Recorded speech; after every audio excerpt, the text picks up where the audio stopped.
I told him, got on the other side, I said, you're gonna have to stop down here at DJ's. What's the wrong? You need some gas? No, I said, boy, God, I need a drink. You scared me. Pough, she told the tale one time, you all had gone over to Judge Doris's, you and her and Granddaddy, and I guess Granddaddy and Judge Doris had a few drinks. So she said you were about 7, 8 years old, and he let you drive home. We let her let you drive home. Is that so? That was not a good move on Captain's part. Now, speaking of Granddad, he did not have a reputation for driving very fast. But we understand he did make it to Arizona, and we're just wondering how that could have happened at 30 miles an hour. Well, Daddy drove a lot different when he got out on the road. When most people saw him around here driving around the 7th District, he was sightseeing. He wasn't really driving. And he did drive very fast. I remember James Henry was driving. This time James Henry Scriber. They were at first. That red Cadillac he had, they were coming up Guy's Hill with it, and a damn Amish buggy passed them. You know, they were talking, and Amish buggy goes right on by. But now when Daddy got out of the road, like if he drove back and forth from Baltimore or somewhere, he'd drive 50, 60 mile an hour. Now, Didn't do very much around close. Just to give us an idea, when you were teenagers, what was it like to drive to Washington or Baltimore? It certainly wasn't like it was today. Didn't go to Washington. No, it wasn't Baltimore. You went to Baltimore every day, but you didn't. We went to Washington once a year. It was all single lane roads then. Same way. When we were running back and forth. Wasn't any dual lanes until you got up around Glen Burnie. Vehicles you got now to ride in where you sit back and be comfortable. You rode them old trucks in, you had to have both hands, and watch where you were going, because you didn't know where that truck was going to go. It'd make them break go any which way. Daddy had some bad stuff. And them air brakes wasn't always good. Didn't have no brakes sometimes. Change tags I on it. don't think the DOT people would have wanted to be out there. What they call fellow down, Prince Frederick say about him? Said, it don't make difference about the brakes, said, make sure the horn works. Didn't need brakes as long as she'll start. Just a little trivia question. Is it possible to make it from St. Inigo's or Ridge to 7th District in 12 minutes, 13 minutes? No, it ain't possible. But London is.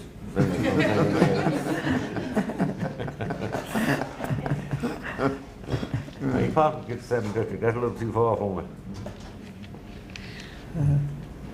Aunt B, did she go to church regularly? Oh, yeah. Oh, yeah. In fact, I used to go down and pick me up Sundays. When I was about 12, 13 years old. Captain never used to go to church, but I knew Beasley always wanted to go to church. Gay probably remember me. I'd come down and get it. I was looking for an extra place to drive. I wasn't worried about getting Beasley at church. I didn't want reason to take that call. Well, the stories told some of the grandchildren or great-grandchildren would be there every day, and Aunt B would always take them to church every single day, and they would say, can't we get another babysitter? She did go to Mass every morning after she got her license. We used to go to church every morning, and of course, you know, after church, you talk to people. So one day, we didn't have Mass Sacred Heart, so Maud and I went down to Holy Angels.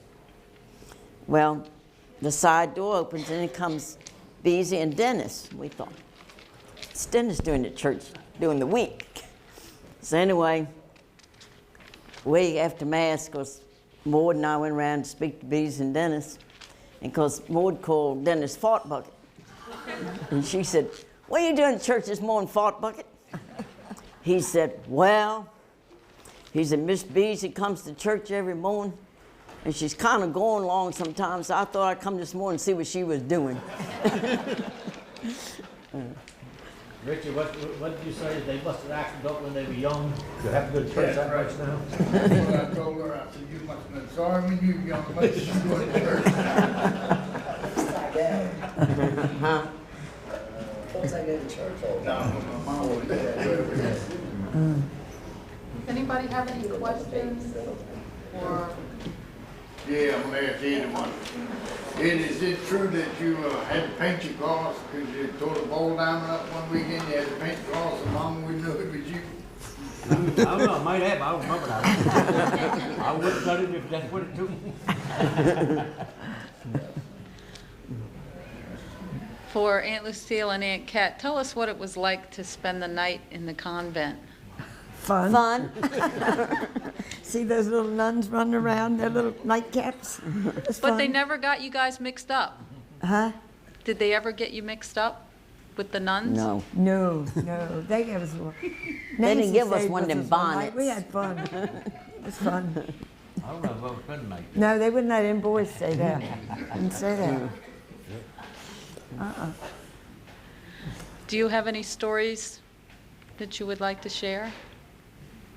The last time we was in Newburgh, I think Richard, up there, we carried that case of wine and there for the jacket. It was cold too. It was cold. Well, that was the first thing they said. Did you bring my medicine?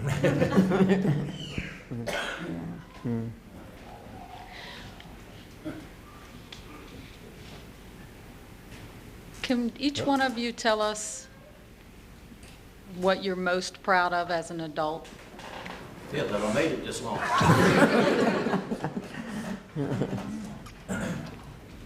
I think I'm more proud of the gathering we got here today Absolutely. with all the children, Family. grandchildren and stuff. Makes a big difference. We've come quite a ways. Our families, have, as you've seen, they've grown, and they've all of them worked. They've done a good job. We don't have to lower and look around the corner every time we're around. We should be very proud of our kids, grandkids, great-grandkids, and some of you old enough probably have great-greats, but I'm not. But that's one of the things when you look around, you see how your family is doing, and as long as they're doing all right, the world's got to be right. Just think what a crowd that family mamas would have had with them 14 children. And all them grandchildren and stuff come around. That would have been a big bunch, wouldn't it? I think Mom and Daddy would be very proud today. I think they really would.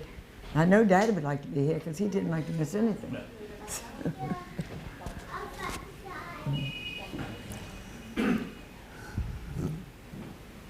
That's it. Definitely tell them how there's that little album playing on it. That's this little write-up basically on Captain's funeral and stuff. So find it, so if anyone like take a look at it. Most of them don't remember. No, I'm pretty sure it's a lot of them in here, the grandchildren don't remember daddy, or a whole lot of them don't remember mama. I mean, you know, I go, you got to be kind of old, right? She said mama died in 1963, so. I always remember one thing Grandmother said. James Hendricks come there one day wanting some money. I remember Grandmother saying, I wouldn't trust that nigga farther than She didn't like James Hendricks for some reason. Bowman. If any of you, I think some of you have got those tapes of Captain, haven't you? Say, for anybody that would like to have one, just let me know. We will get you one. The other thing before we wind up, you know, it's time again now for Bailey family reunion. I don't know how long it's been, 5, 6 years, hasn't it? So we gotta start working on that. Before some of you get too old, they ain't gonna be there. We gotta look out for them. I'm the matriarch. We gotta get a group together and get this started. We're more than welcome to have it down the house again if you want to, wherever you want to have it. But we're gonna. It's good to get this group together. And, like I said, I'm glad we did this because I wish that Daddy and Mama had have done it years ago, so we could look back and see what things were like back in their day. Now, do any of y'all remember your grandparents? No, I think Beezy was the only one living when And the last then one of it them was a died. I don't remember any of my We didn't know grandparents. on either side. No. thought Lucille might have been around a long No, Beezer never knew her grandparents. She knew while. her step-grandmother. She never knew her grandparents. Okay? Okay. Well, thank you very much.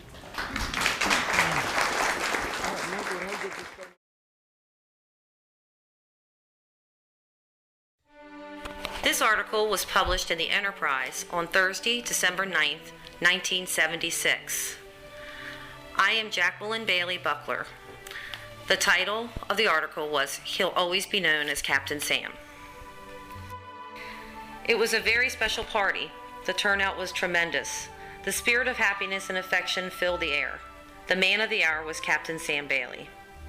Who is Captain Sam Bailey? If there is really such a newcomer to St. Mary's County who doesn't know, Captain Sam is the patriarch of one of the county's finest families, an enterprising seafood businessman whose successes have now passed on to his children, a powerful political kingmaker who has never held public office, a magnetic personality, and now at the age of 80, an admiral of the Chesapeake Bay. Captain Sam or Sammy Bailey of Bushwood marked his 80th year, November 29, 1976. He was feted at a party in the B&B building in Avenue for more than 250 friends. The party was hosted by the captain's 6 children.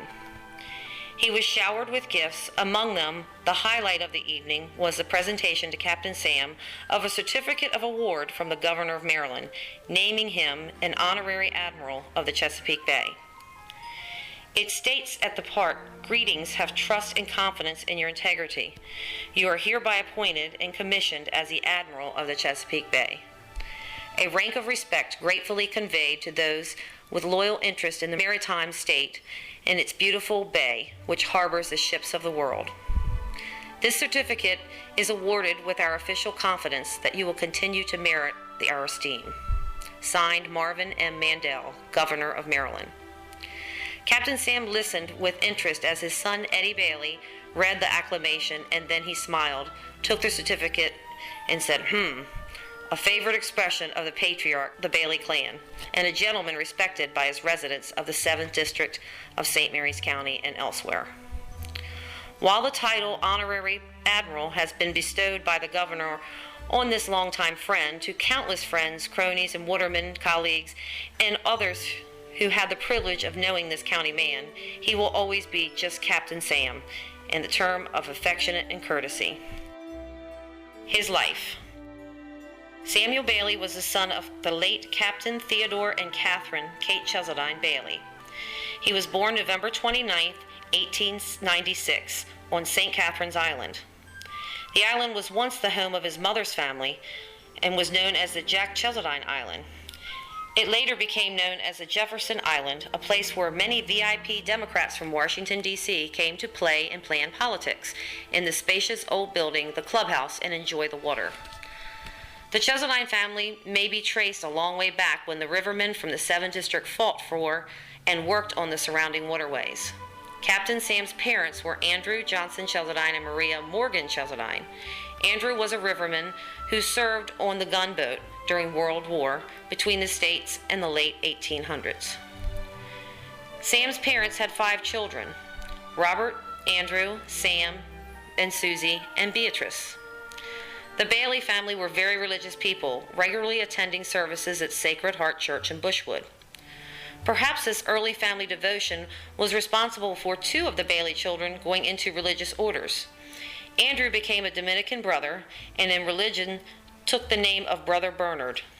Beatrice, still living, became a Dominican sister, and in religion took the name of Sister Catherine Elizabeth. She is stationed at Mount St. Mary's in Newburgh, New York. Whenever he can, Captain Sam visits the convent and speaks frequently of this member of his family with great pride. Captain Sam's parents eventually moved their family to St. Margaret's Island nearby.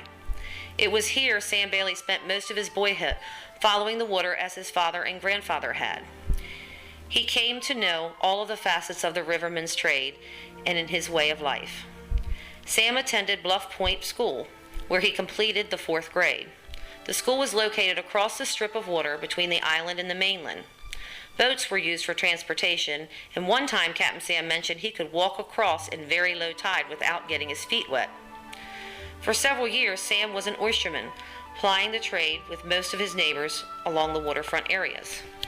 In 1914, always anxious to try another phase of business, he bought his first truck. From then on, the trucking business thrived and was a prime concern of the Sam's livelihood. He hauled oysters to Washington, Baltimore, and other places where they served in seafood houses and restaurants. Bushwood area oysters became the specialty of the house in many local places. With his trucking business, he was able to aid some of the watermen in the 7th District.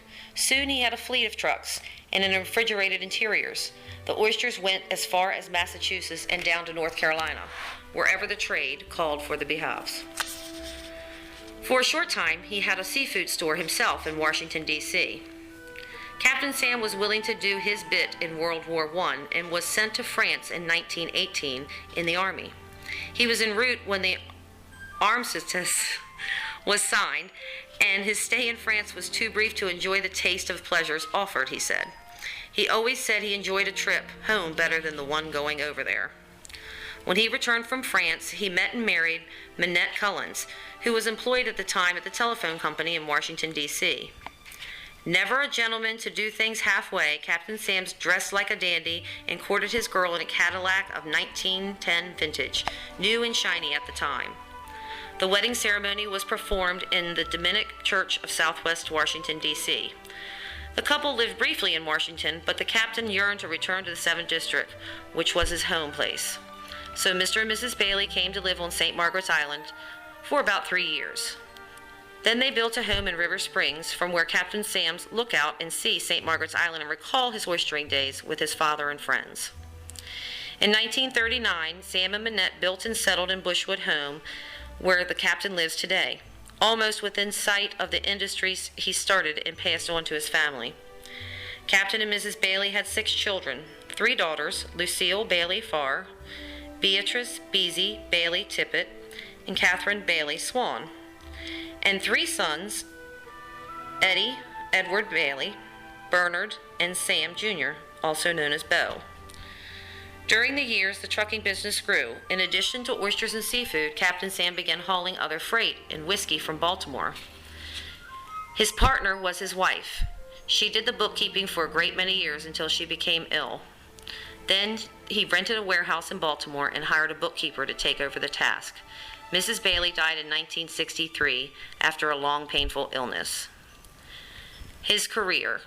The interesting and varied career of the patriarch of the Bailey clan covers many facets of life in the 7th District, and in particular, the Bushwood area. He opened the Old Gun Tavern a short distance from where his Bushwood home is, situated, and ran for 6 years. In 1942, he sold the restaurant and bar, which is still in operation today. At the time of his running the Old Gum Tavern, he sponsored his first baseball team in the area. Naturally, this was known as the Old Gum Baseball Team. To ensure availability of a ball field, Captain Sam's donated 4 acres of prime corner main highway land in Bushwood for that purpose.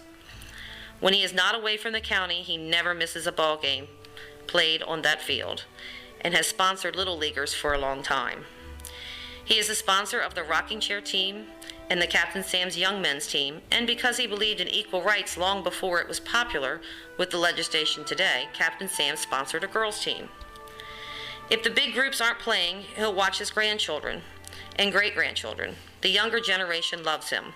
When they see Captain Sam coming, they can be sure of a cold, fresh drink and fruit waiting in the car trunk. It's everyone's treat, whether they play ball or just hope to.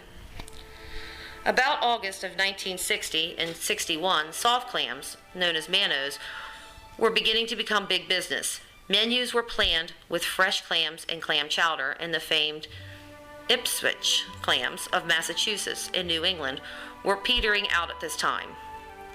Always alert to any change in the seafood industry, Captain Sam set his processes house in Bushwood.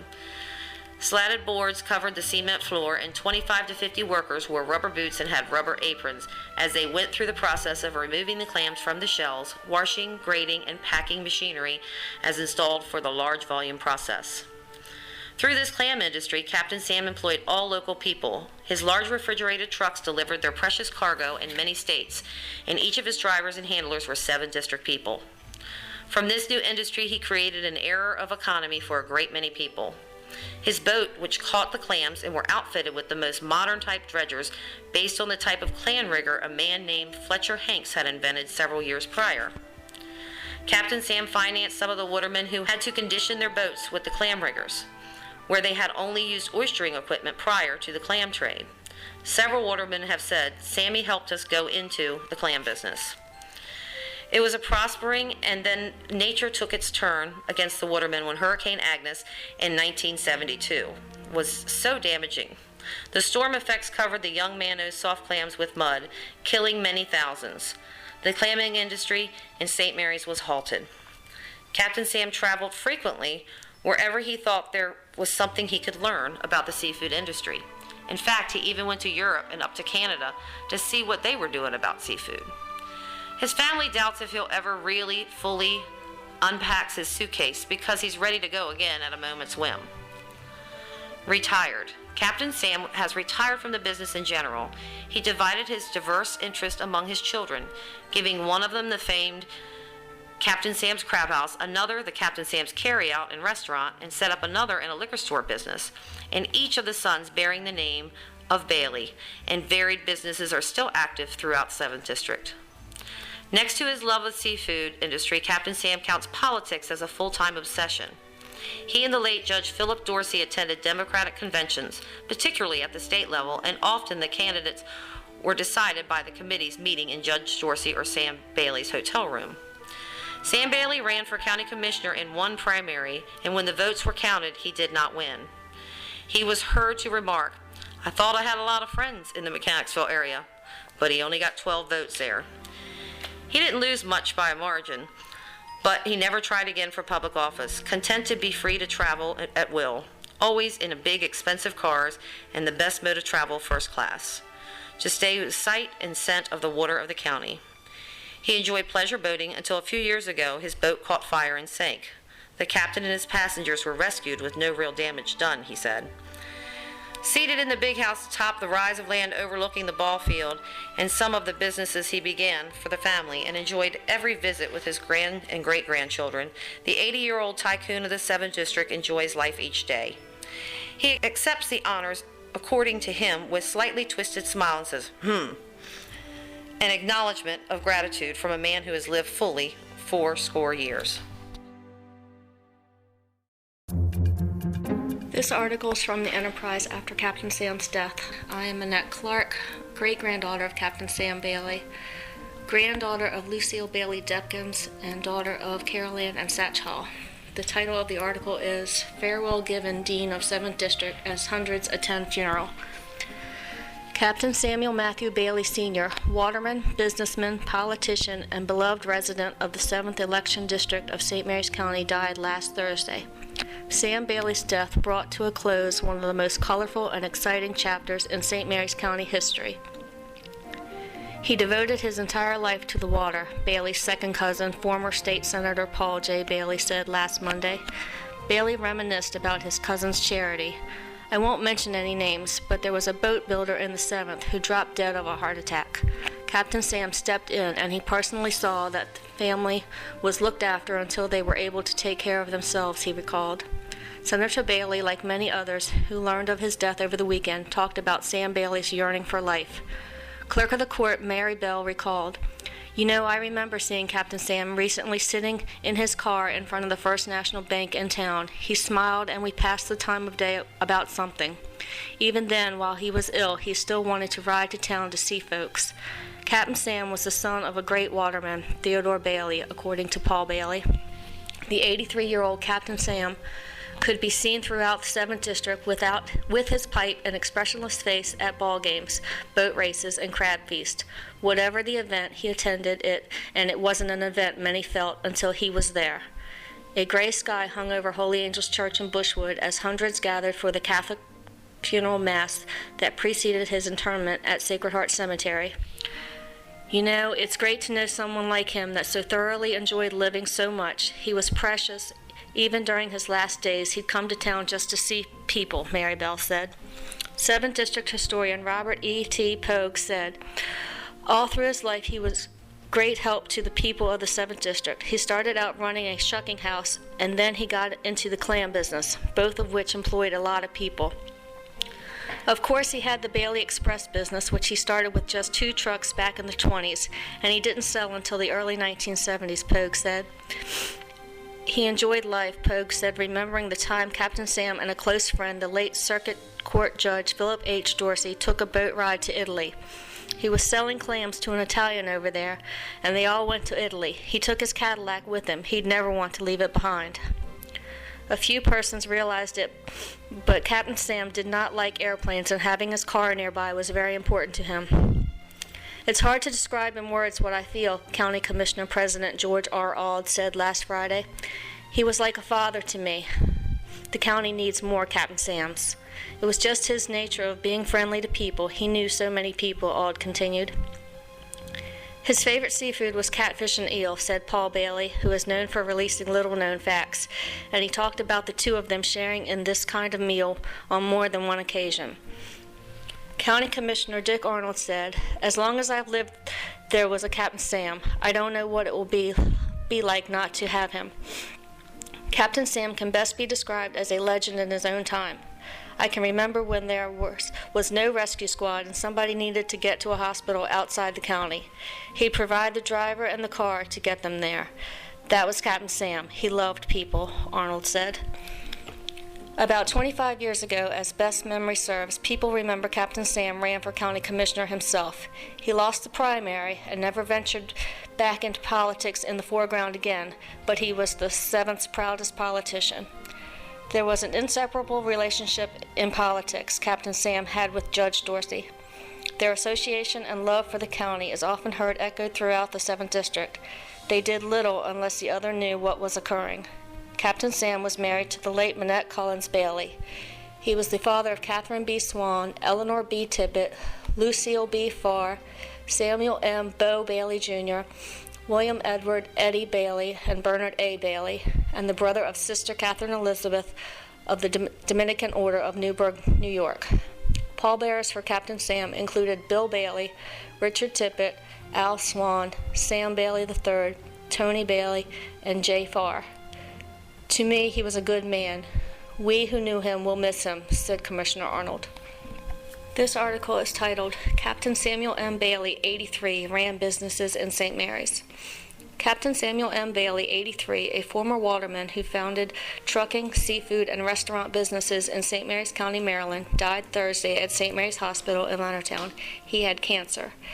Captain Bailey, the captain was a courtesy title dating from his days as a waterman, was born at River Springs, Maryland, which is now called Bushwood. He was a lifelong resident of the town.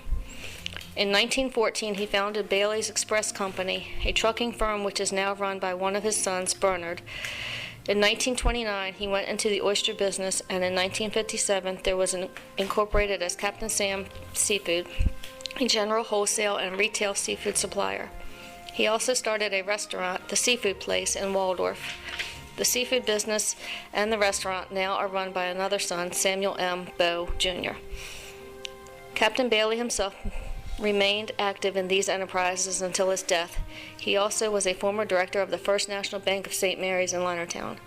He was an Army veteran of World War I who served in France and was a member of the American Legion Post 221 in Avenue, Maryland.